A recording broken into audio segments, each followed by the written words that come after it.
As you can probably tell, there's a bit of a pattern going on here. So it's always variable. We'll call it my list.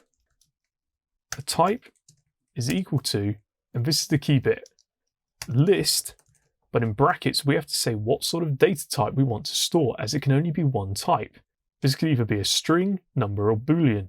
Let's say for this example, we're going to use string.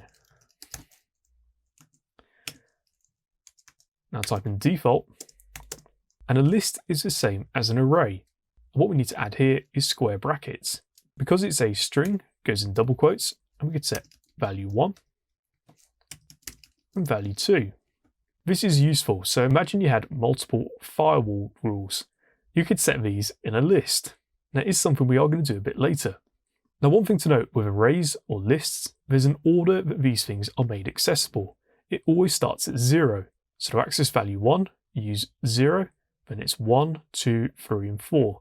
You'll see that very shortly when I show you how to access the data we've set in our variables. The key thing to remember about arrays is that they're a way of storing multiple values.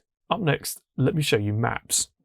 If you want to learn Terraform in depth with hands-on challenges and even get certified, make sure to go to warp-9.com.